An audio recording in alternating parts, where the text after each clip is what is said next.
Hi, it's Sarah here at Heritage Art. Welcome back to my studio. So it's the last day of January of 2025 and it's a Friday. So I thought it'd be fun to just pop in and share a couple of tools with you that I really love. I'm not a big tool purchaser, but I was at a retreat in November 2024 and got a chance to trial a couple of tools, which I then discovered I couldn't really live without. So at the time I was making half square triangle blocks.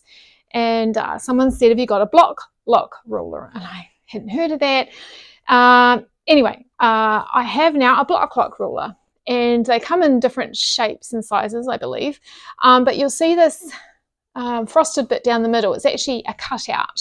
So what that means is when you get your block, and if you've pressed your seam to the side, it doesn't work so well with seams that are pressed open. If your seam is pressed to the side, it will lock the frosted part, which is the cutout, actually locks in place over the seam, and it doesn't move around. So sometimes you cut a block and the ruler moves slightly, and then you're like, oh no, I've got to square it up again.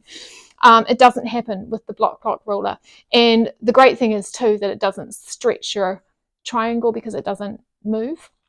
Anyway, I'm going to tilt the camera down so you can see. Oh, the second thing I got, which works really well with it, is a rotating rotary cutting mat. And I had seen these too and thought, oh, I don't need those.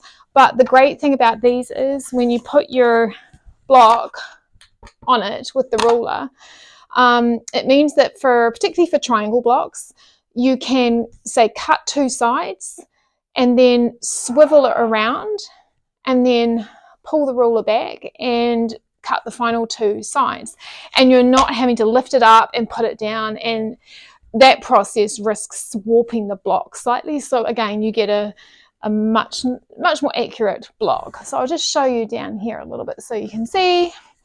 So this is the block lock ruler, and it's just locked in place, so I can slide that easily up and down. It just stays on that seam, and I can just rotary cut two sides, it's quite thick there, while holding it in place, and then rotate it, and then it just automatically slides down on that diagonal seam. And you can just slide it down to whatever you want. I've got it on the 3-inch mark because I want a 3-inch square here. So again, cut that side and that side. Now you can take it off and you have a really accurate, handsome half square triangle unit. So I have found those really useful. I was impressed with the accuracy, of course, of the ruler because you're not lifting the block up all the time to trim it. And secondly, the speed. I mean, not that speed's normally a factor in my quilting. I like to enjoy the process. But sometimes when you've got a couple of hundred blocks to make, it is nice that it goes quicker. And when you don't have to continually lift a block up and put it down again without stretching it, the less handling means a shorter amount of time. So I really do recommend a block lock ruler and a rotating mat. I just found it was a great addition to my studio. So they're a couple of my favorite tools right now. If you have any that you'd like to share, send me a message, and maybe I can acquire one and do a little video about it to share it with others.